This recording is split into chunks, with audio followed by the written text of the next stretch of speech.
Welcome back to Memorial Stadium here in Vicksburg. It's the home opener for the Gators, and they don't hit the road again for probably 6 or 7 weeks. It's going to be a long home stretch, and that's good as the Gators try to get it done here at home, as they got it done on the road last Friday night at Natchez, a 14-8 overtime win, and it doesn't get any better than that. They'll try to win their second game in a row as a Vicksburg will take on the Forest Hill Patriots, who lost to Callaway 34-6 last Friday night. All right, we'll welcome you back to Vicksburg. Charles Edmond, head coach. Chris Lacey, coach. My first congratulations, even though it's a few days after the fact. We were just talking the celebration that you had with your team, with the band, the cheerleaders, and all that. Boy, I know that was such a relief getting that losing streak out of the way. Yeah, it was fun.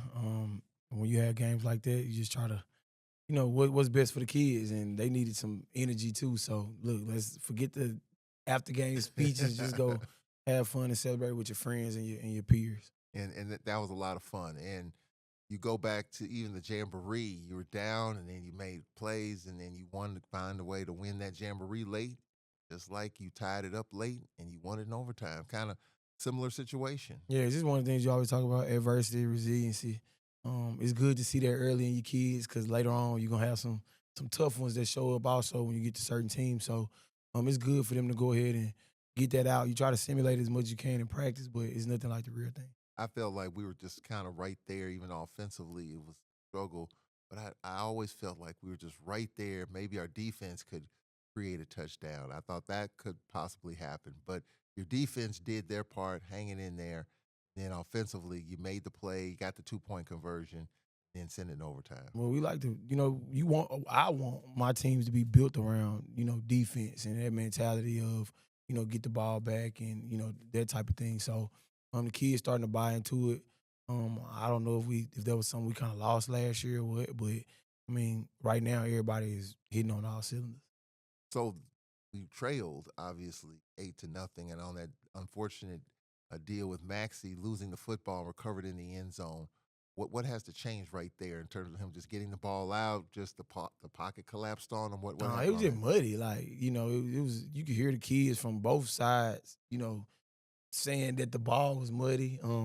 Natchez ran the ball 59 times. So, I mean, 59 carries in a football game that that it was a mud bowl out there. And in the second half, we just had to change it. Like, I mean, the first quarter, it wasn't. You could look at it didn't look as muddy.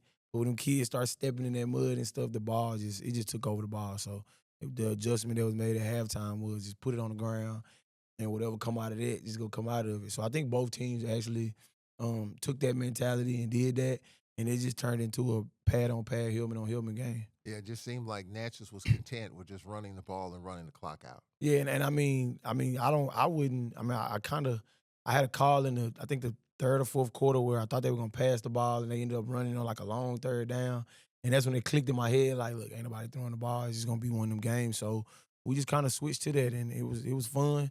It was one of them old school type of football games you like to see. It was very enjoyable to watch the kids play, and kind of go through that. What was your mindset in the fourth quarter, down 8-0? Knowing a play had to be made, not only a touchdown, but a 2-point conversion. Talk about that touchdown. Well, I'm always speak highly of our kids. Like, we got talent everywhere in the room. Like, whether it's in the 12th grade all the way down to the 7th grade, it's talent at Vicksburg. And it's just make a play. We're going to put you in the right position to make one.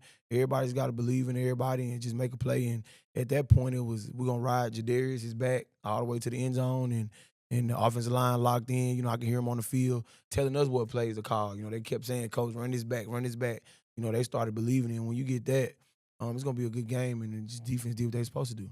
Well, the offensive line, I mean, that's a good thing to see and to hear. The fact that you have guys up front that are taking ownership and kind of knowing what has to be done in those situations. Yeah, and I mean, that's a testament to, like, Coach Bennett and how he kind of grooms them to be that way. All those guys, 5, 6 deep, they friends. They hang together when they're not, at football and, whatever else they got going on, that's what they do. So you can kind of tell it. And I think it's just them just starting to gel. I think that was actually good for their confidence and, the adversity that them type of groups go through. And I mean, it was fun to watch them kind of control that game. It was past coaching at that point. It was all on the kids, and they did a good job. So talk about the speech to your team, got the touchdown, and then obviously you needed a 2-point conversion. Talk about the play to get the two. When we got in the huddle, like literally, they called the play. Like the kids was like, "Look, coach, we gonna run this, and we good." And I promise, like them last two or whatever plays, especially the one that won the game, that wasn't a play called by coaches. That was coaches trusting in kids and what they want to do, and then they just did it. So we was tied at 8. Now you go into overtime. What's the mindset? Obviously going in overtime. I told them, I think I called them all up before we got to overtime, and I told them like, okay, now they on our side of it. Like they held on this long, but now they on Vicksburg's side. And one word was said, like, let's go win it. And that's what happened. Like they just knew like we let you hang around so long that now we gotta like kind of do our thing. And you could tell on the field just those 4 plays on defense and then the 2 with a 1 play on offense, it was that was all kids. Like that wasn't coaching, that wasn't nothing. That was kids who kind of I guess heard last year's stuff and whatever, and they just ready to get it over with. And I'm proud of them for doing that, and I just got out of their way and let them play ball. And the first thing, it starts with coin toss. With that, you obviously the strategy is to decline and get the ball second. Is that something that you have to explain when you get into an overtime situation? Uh, no, I mean, because again, in overtime, most of the time you want to get the ball Right. last. You know what I'm saying? And I'm gonna always go defense first because I want to see, what type of offense we got. But at that point, you put the pressure on the other team. Like at that point, the pressure was on Natchez. Like, what do we do to get them? And then at the same time, I just think they go back in their minds and say, well, what do we do good this game? What can help us get in the end zone here? And I mean, we just kept it simple. And like I said, kids play. So I kind of knew if we won the coin toss, 'cause we won two. We won the beginning and we won the end. We went defense first each time. So, like I said, that's a staple of our team. Try to build it around the defense, and we're going to keep doing that. On that fourth down play, of course, they weren't going to kick it. They went for it. Just talk about that fourth down play and getting off the field. Um, 4-4 strong, cover zero.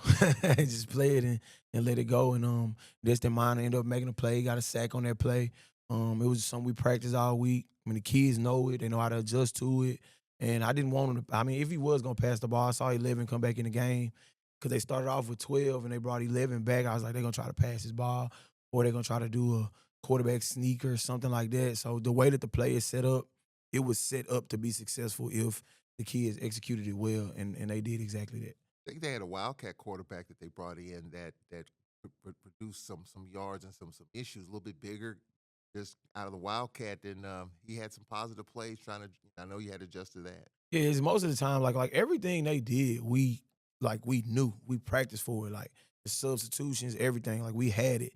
It was just more so like we got a very young group on defense, 7 sophomores over there, and I think it was just their first game actually on varsity and just getting their feet wet with different things. And I wasn't upset about it. Like I told them, I know you're gonna make mistakes, but I'm more so concerned if y'all playing with like that strain, that 100% effort, and they giving me that. I could coach everything else. And I think as games go on, they'll get better and better and better and better, and it won't be a problem. But that kid was good. He was a nice, stocky, built up kid. He could throw the ball. Now that was the challenge, the fact that he could actually throw the ball and run. He didn't really throw it because it was muddy, but he can do it all. And then the one play in overtime, one play, wanted a walk off. The players call that particular Yeah, play. I mean it was hitting the whole time. Like half of the time he was running, it was just downhill running, and I mean nobody wore gloves. It was just one of them ugly type of games. And Jadarius is a good player. He 3-year starter. This is his first year actually being a running back on varsity, but he was a freshman running back. So just go back and your best player, put it in his hand, let him play. The offensive line was terrific on that play. Yeah, them some big boys. They smart kids. All of them good students. They strong as oxes. Colleges have paid attention to them. They all got offers, so I trust them. They all been in the system 3-4 years, so you kind of just got to let them play. It was their night. It was their game. I mean, really, you wanted to be their night every night, but that one right there particularly was their night and it belonged to them, and we just ride them. The celebration though was really I mean, to see you celebrate with the cheerleaders and band and just you're saying that there's not much to be said. You just wanted to celebrate. Yeah, I'm naturally like a fun person, but like when I promised myself this year I'd just be more myself. And I think that's what kind of was missing last year. You get opinions from other people and you try to when you want to mimic this coach or mimic, nah, just be yourself and you're gonna be all right. So I mean Chris Jones from Hines, the head coach at Hines, he told me that like win, lose, or draw, just be yourself. So I kind of keep that in mind now because I'm the guy that'll go jump in a mosh pit. It might not seem like it, but I am. So at that point, it was like, look, we won the game. We ready to go back home. Y'all go celebrate with your people, and then we'll get it going. You don't seem to be the type I will. I will. Yeah. But yeah, just to get that losing streak off your back. You've talked about it. Just keep grinding, keep pounding and rock. And we're able to do that in the game as well. So I know it just felt really good on the way home. Yeah, it felt real good. But me, as soon as I can't get away from it. As soon as we got on the bus, I instantly went to what can we do better? What did we do wrong? What can we correct? And that kind of was my mindset. A lot of times, the winning, I give it all to the kids. Winning belongs to those kids. If we lose, put it on my back. That means I got to teach better. But that was a night that belonged to the Vicksburg High School, like student body and the band, the cheerleaders, the Gator girls, the football players, and hopefully every Friday is their night. Felt really good. Yeah, it did. It felt real good. All right, so now what's the things you got to clean up here as you get ready? And the one thing, you're at home for such a long period of time. You got a lot of games at home, a bye week. So it's easy to get comfortable, easy to get complacent. But what do you got to work on from week one to week?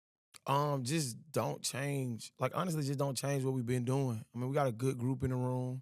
Anybody that wasn't supposed to be in the room is not in the room. Anybody and the kids that are.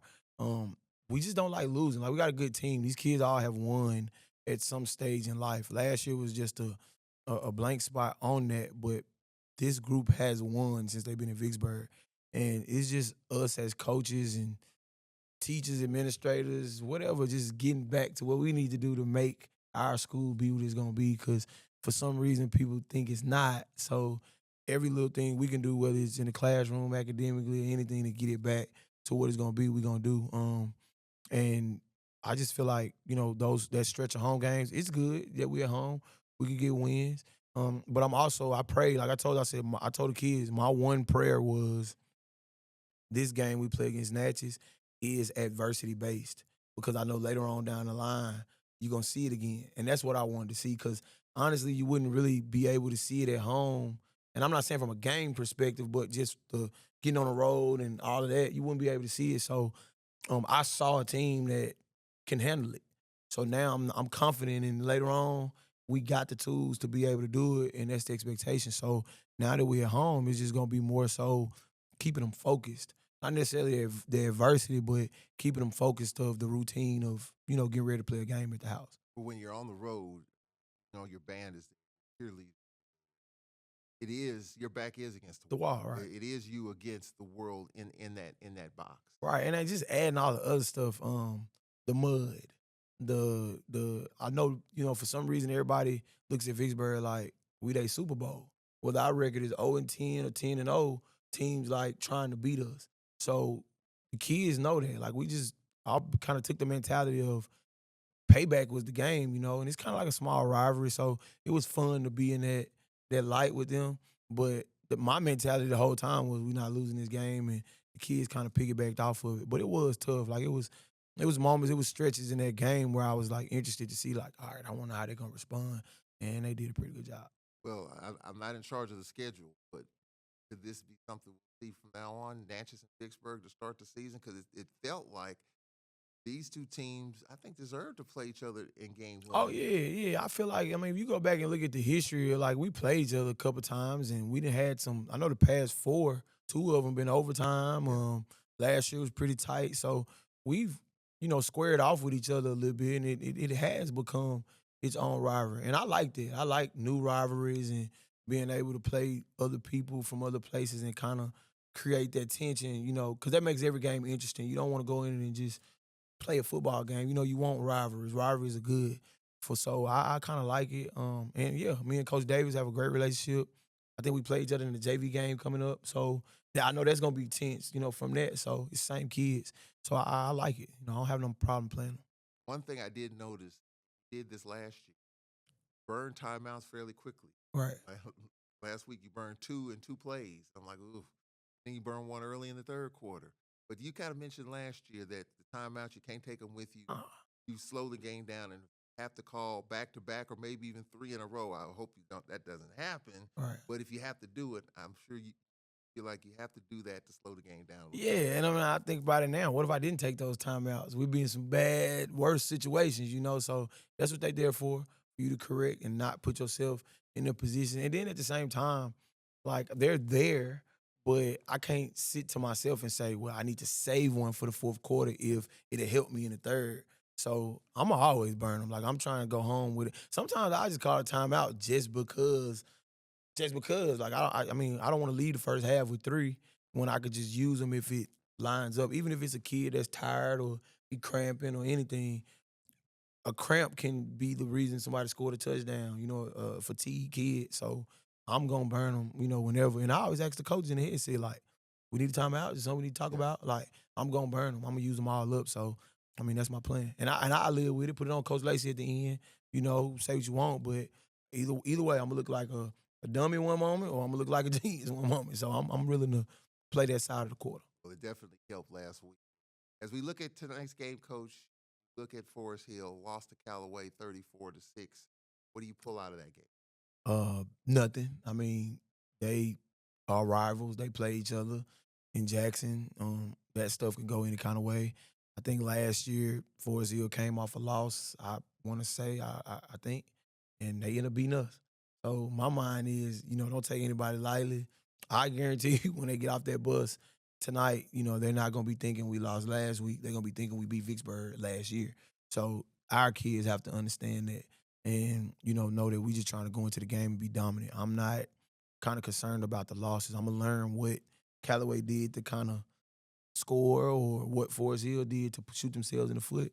But they got good coaches too who gonna try to do the same thing I'm doing, correcting my wrong. So I know that. I look at that, and football is a week to week game. So you just have to play it at a week. So this week is the focus is them and not necessarily worried about what they did last week. I heard Nick Saban on the pregame show the other day say, hear this, and Coach, you already know this. The biggest adjustments are made from 1 to 2. Here we are from 1 to finally, Coach. What the biggest adjustments we have to make? Start fast. Don't wait forever for it to happen. Like we let it go too long. Even as coaches, I'm gonna put it on the kids, but as coaches, we waited too long to make our adjustments to help us out. So try to make it to where those adjustments are made when we get straight into that game. Um, we traditionally have started slow, so I don't want to start slow. I want to start fast. So I don't know. Maybe that's putting the offense out there first, or it's just something different than whatever. But just trying to get into that light on what works well to get the kids going fast. Playing at home is always exciting, playing in a friendly environment of Memorial State. Yes, sir. We need the people to show up, like come watch these kids perform. And I'm not just talking about football. I'm talking about we got a lot going on game day. We got Gator girls, we got cheerleaders, we got the band, we got kids recording, we got photos being taken. It's so much going on with these kids at Vicksburg, and we put a big emphasis on what they not doing. We need to come look at what they are doing.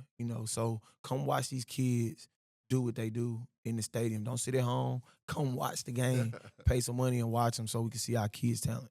1-0 sounds good. How does 2-0 sound? It sounds good, and the motto is 1-0 this week, so that's what we focus on. Coach, we appreciate it. Let's go get them. Yes, sir. We'll take this time out here. It's Vicksburg High head coach Chris Lacey. Gators trying to go 2-0. Get it started after this timeout.